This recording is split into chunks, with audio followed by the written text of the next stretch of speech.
Today's pre-recorded webinar offers strategies for implementing the CDC guidance for childcare programs that remain open, version April 21, 2020.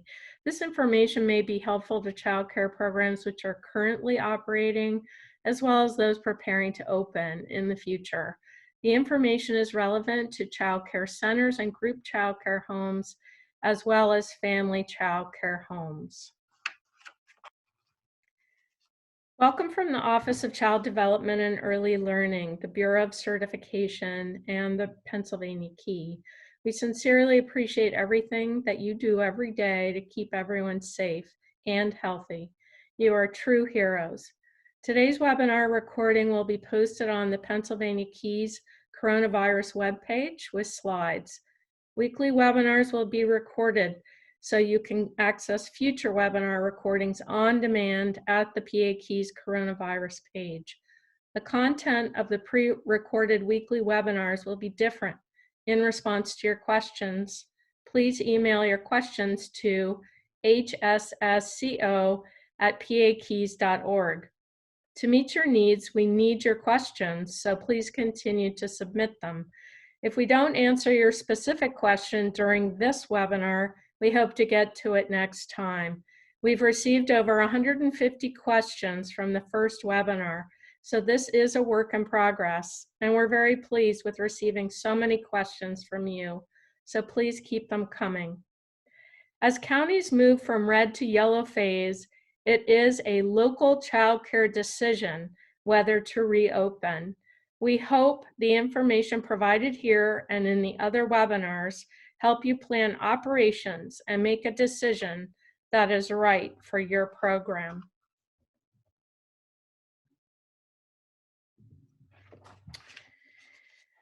This webinar is facilitated by me. Today I will highlight portions, not all, of the supplemental guidance for child care programs that remain open. This is guidance from the CDC. The guidance was published on April 21st, 2020. We've received questions about OCDEL issuing guidance. The CDC is the most current and update information relating to COVID-19. As the CDC learns more about the virus, this guidance is the most trusted source of information and updated appropriately. The purpose of this webinar is to clarify the practices described in the CDC guidance, to describe how the CDC guidance may be implemented to keep children, staff, and parents safe and healthy, and of course, to address your questions. This is the position of the Bureau of Certification. The Bureau of Certification is recommending child care providers follow the CDC guidance to the best of their ability. The CDC guidance describes what programs should do. Child care operators considering reopening must familiarize themselves with this guidance. See the phased-in approach to reopen business, what it means for child care programs, in the OCDEL announcement dated May 2nd, 2020. Today's webinar topics will cover more on masks or cloth face coverings, the screening of children and staff before entering the facility or home, including drop-off strategies, temperature taking, keeping the 6 feet physical distancing, and the use of personal protective equipment, or PPE, and excluding children or staff with COVID-19 symptoms. Also, we'll cover visitors to the facility, some cleaning and disinfecting practices, and ratios and group sizes. Just a few general preparedness tips to keep in mind. It's always important to be communicating frequently with your families, update their emergency contact information on a regular basis, inform them regularly about your policies during the COVID-19 pandemic emergency, and always provide information virtually or over the phone to your families. Check in with families about their well-being. Make sure you share community resources such as information about food, housing, and health coverage. Now I will go over masks and cloth face coverings. Many questions have come in about this. The CDC guidance is verbatim in bold in the first two bullets on this slide. The purpose of wearing masks is to keep everyone safe. We know some people may carry the virus and be infectious without showing any symptoms. So it's important to know how we can get the virus infection from anyone, anytime, regardless of how an individual looks. Therefore, it's best to assume that everyone, every child, every person, including parents, could potentially be infectious. So across the board, let's protect everyone. Think of it like universal precautions. You need to assume everyone is potentially carrying the virus. Children, obviously over the age of 2, may not be able to feasibly keep a mask on without frequently touching it or removing it. This defeats the purpose of wearing a mask. The provider and the parent will decide if the mask is feasible for each child, and especially for children with developmental disabilities, the parent decides if wearing a mask is feasible for their child.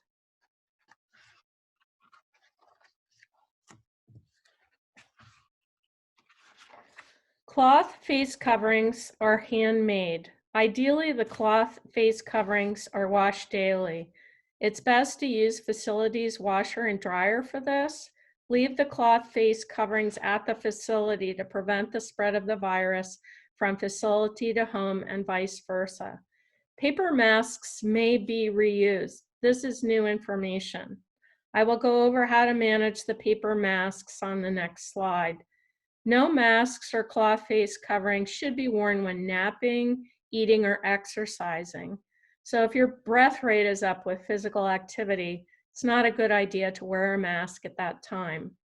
Avoid using a mask on anyone who has trouble breathing or is unable to remove the mask without assistance. Many questions have come up about people with asthma wearing masks. My suggestion is to talk with the person's healthcare provider about this.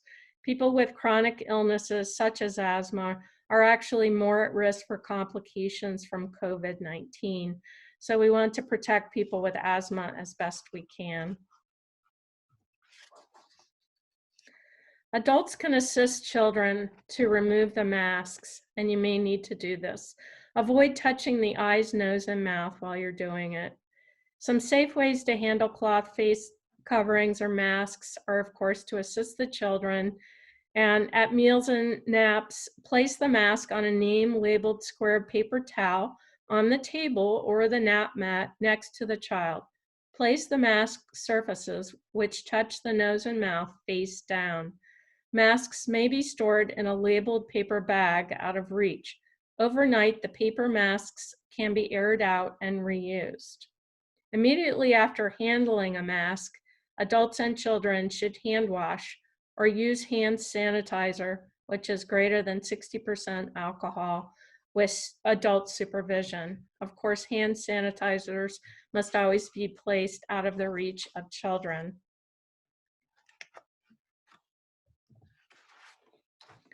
This is the link to the CDC resource, Use of Cloth Face Coverings to Help Slow the Spread of COVID-19. It goes into great detail about how to make a cloth face covering and all of the guidance around how to take it off, put it on, and make sure that it's safe. Again, the CDC guidance says that you can use hand sanitizers on children's hands. It must be at least 60% alcohol and, of course, kept out of the reach of children at all times. But it may be used with adult supervision on very young children. For example, when children first step into your facility or are carried into the facility by a staff member, because there might not be a sink for hand washing at the front door or outside the facility, another option is to apply the hand sanitizer carefully to the child's hands and then rub it into the hands until the hand sanitizer is completely absorbed or dries. Usually this happens in less than 10 seconds. or you can directly supervise the process if it's an older child who is able to apply the hand sanitizer by him or herself. Also, the hand sanitizer, of course, must be stored so it's kept out of the reach of children due to the toxicity. I'm going to go over the drop-off protocol. The CDC guidance for drop-off is that we want to plan arrival and drop-off outside the facility and maybe even curbside. This is really up to you. You need to kind of figure out what works best for you. Ideally, you could stagger arrival and drop-off times if possible. Again, using the hand sanitizer, it's important to have parents wipe off the pen with the alcohol wipe each time. Good idea to use a hand sanitizer for parents before they both sign in and sign out. It's important to do your best to maintain the physical 6 feet physical distancing. You'll have to be creative and just try different arrangements in your drop-off location. Do not hug or shake hands at drop-off or pickup, and it's important that the designated person to drop off a child or the provider who is actually managing the drop-off should not be a vulnerable person, such as an older person, a grandparent, or a person with a serious underlying medical condition. In general, for children with respiratory symptoms, for example, if they have a runny nose who are behaving normally and don't have a fever, if they do not have a fever, we certainly do not suggest testing or exclusion. This is consistent with the Pennsylvania Code and caring for our children. So it's important when a child is showing up and enters the facility, prior to entering, you want to greet them and make them feel comfortable. You're going to be wearing a mask more than likely when you greet them. So it's important for you to tell them who you are and to be, warm and friendly. Do not admit a child with one or more of these symptoms: a fever, which is greater than 100.4 degrees Fahrenheit or 38 degrees Celsius, a cough, or trouble breathing, including rapid breathing or any difficulty breathing. In addition, you're going to use your routine daily health check tools for excluding children with any signs or symptoms of illness, regardless of whether or not the child shows the signs or symptoms of COVID-19. Please be aware that questions about doing the COVID-19 testing will depend on the local testing capacity. The coronavirus disease incidence will be different in different areas. This depends on your local area. Testing supplies and other factors also will apply. At this time, it appears that most or many people who want the COVID-19 tests will not be tested. Check with the person's doctor. We know that many or most people with coronavirus actually have no symptoms, also known as being asymptomatic. Therefore, it will be a fact that there will be some children and staff in programs who have coronavirus that is going undiagnosed. That is why it is so important to be very familiar with this current CDC guidance and to practice the physical distancing, the strict hand and respiratory hygiene, wearing a cloth facial covering or mask, and other methods.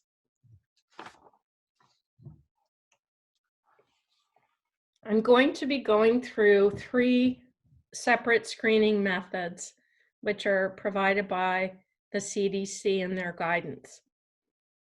This is method number 1. It has to do with social physical distancing and keeping 6 feet apart at all times.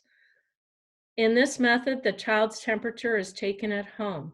The parent or guardian confirms that the child does not have any fever, cough, shortness of breath, or trouble breathing. There's a visual inspection of the child for signs of illness before they enter the facility, including any flushed cheeks, rapid breathing, fatigue, or fussiness, along with some of the other symptoms that were mentioned earlier. related to COVID-19. Some of the considerations to think about if you are using family-reported daily temperatures. Think, do families have access to a thermometer? Not all families will have a thermometer at home. Do they know how to appropriately use the thermometer according to manufacturer instructions? Not all parents or guardians are consistently reliable when reading thermometers. Not all of them know the precise measurement of a fever. What exact temperature measure are they looking for? Not all will report a fever even if a child has a fever greater than 100.4 degrees Fahrenheit. And some parents and guardians might give the child a fever reducer medication prior to dropping the child off. This is something that happens fairly frequently. Let's talk about family child care homes. For the family child care homes, some of the guidance may seem to be more appropriate for centers. You need to decide which method works for you. Think carefully about which of these three methods is most possible, as it depends on how much space you have access to and the design of your home. Some of the considerations with family-reported daily temperatures, as I said earlier, is whether parents have access to a thermometer. Perhaps you could assist the family to get one. You could offer clear written instructions on how to appropriately use a thermometer according to the manufacturer's instructions. You could instruct parents about the precise measurement of a fever, which is greater than 100.4 degrees Fahrenheit. And you could instruct parents never to give a fever reducer before taking their child's temperature. I wanted to share a new strategy for family child care home providers. This is to screen the children while they are still at home. It's possible to use FaceTime with the iPhone or Google Duo with the Android phones and actually observe the thermometer and the measurement of the child's temperature using the visual aid of the FaceTime or Google Duo. You can observe how parents take the child's temperature and offer guidance. You could do an audio-visual health check of the child prior to them leaving their home. This is actually something that some of the providers have shared with me, and I think it's a great idea and worth trying. With the family child care homes, again, it's important to stagger the drop-off and pickup times with families if at all possible. If parents arrive at the same time, for example, one should remain in the car until the other is finished dropping off. It's important to share this practice with parents so that they understand that it's important to take turns. Again, the designated person to drop off or pick up should not be a vulnerable person, and avoid hugging or shaking hands at drop off or pickup. This is the second method provided by the CDC guidance for screening. It involves the use of a barrier.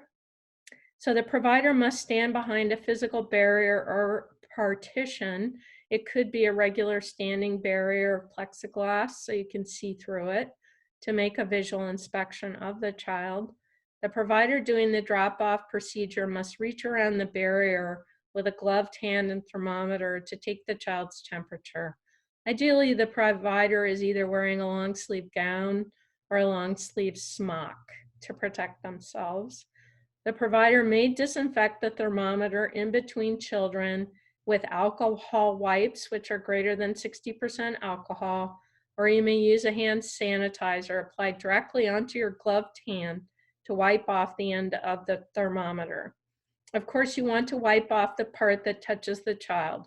To be extra safe, wipe off the end of the no-touch thermometer just in case the child moves and bumps into it with their forehead.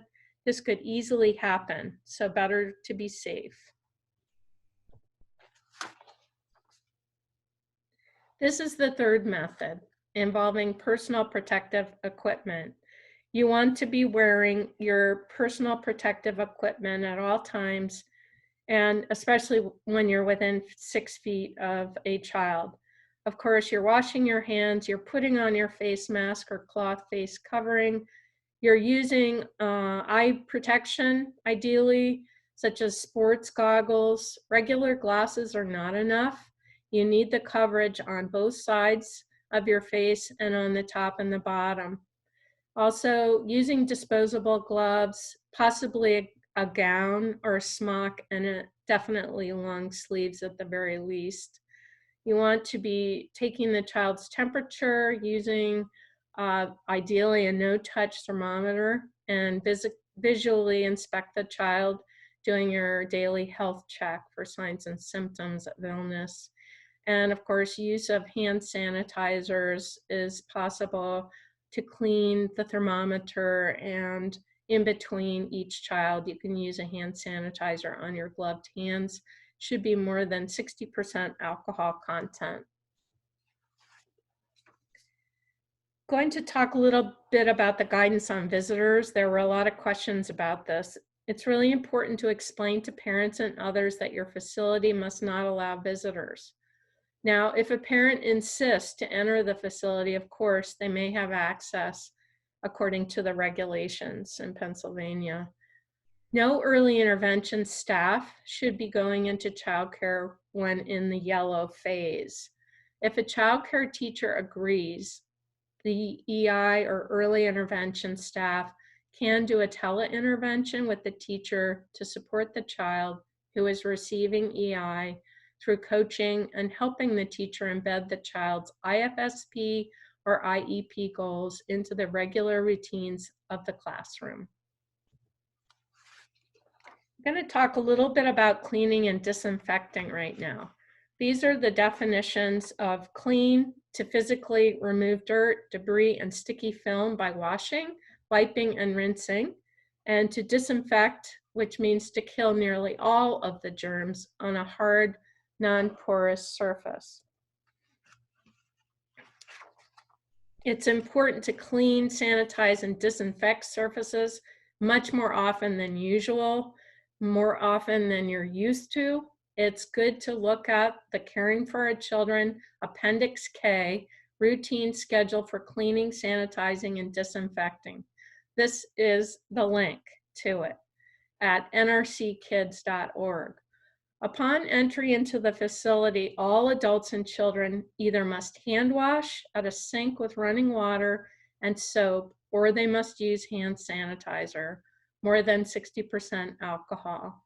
It's important that you supervise children when they're using hand sanitizers, as I said earlier in the presentation. Throughout the day, you should be practicing meticulous hand washing with children during all the times when they need to wash their hands, of course, before eating, after eating, and so on. Follow strict respiratory etiquette. Avoid touching of your eyes, nose, mouth, or face. All of these things we're really getting used to hearing quite a bit, but when we're working with children, it's going to really require you to be very intentional and planful, and it will take more time. Some of the things that you can do to really facilitate easier cleaning and sanitation and just better management in the classroom is to keep surfaces clear so that you can clean and disinfect them more easily. Store away items that you don't use regularly. Provide as much open space as possible. Of course, this is to meet your 6 feet physical distancing requirements. When it's possible, we do the best we can. Limit sharing toys to items that can be cleaned and disinfected easily.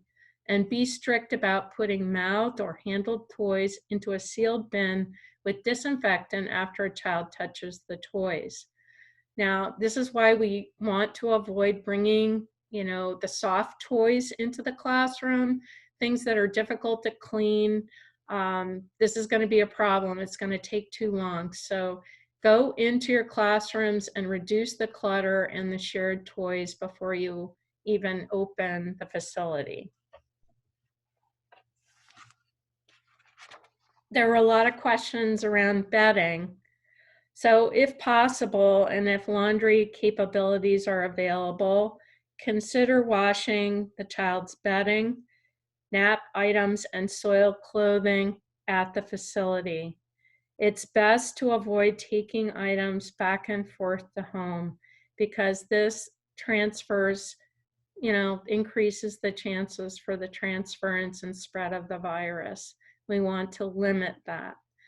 Also, limit personal items coming into the facility. As I said earlier, this would include backpacks, toys, and stuffed animals, and things, within reason.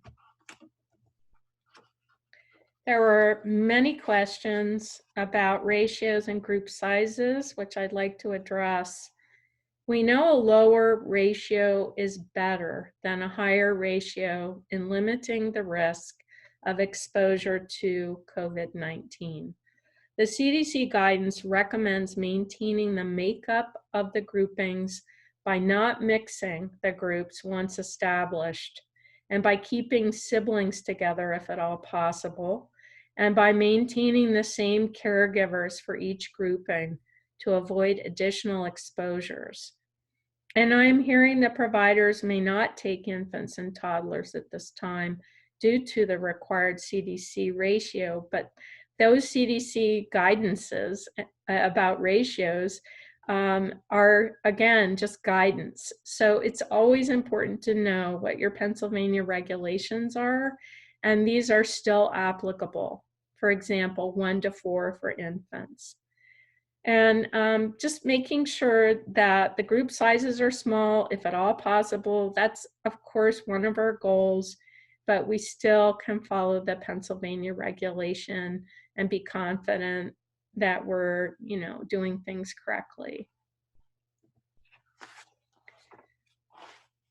This is important to know. In Pennsylvania, a potential exposure means being a household contact or having close contact within 6 feet of an individual with a confirmed or suspected COVID-19 case for at least 10 minutes. Doesn't take very long. The time frame for having contact with an individual includes the period of time of 48 hours before the individual became symptomatic or before they were confirmed with the virus. It's important to follow these reporting requirements as a child care provider. If there is a positive case of COVID-19 in a child or adult who has been present in the child care facility, you need to call the Pennsylvania Department of Health at 1-877-724-3258. And you must inform OCDEL by contacting the appropriate regional office of certification. As I said earlier, many of the guidelines from the Department of Health will vary based on your locality and the incidence of the COVID-19. There are many local factors that go into providing you with specific guidance about these situations. So you must reach out to the Pennsylvania Department of Health and ask for this guidance directly. So we're coming to the close of this webinar. Please continue to email your questions.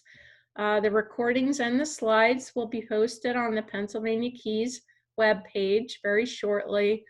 Webinar topics are new each week to address all your questions, changes, and any new guidance that might come along from the CDC or from our state. OCDEL is committed to reviewing and addressing all questions to the best of its ability.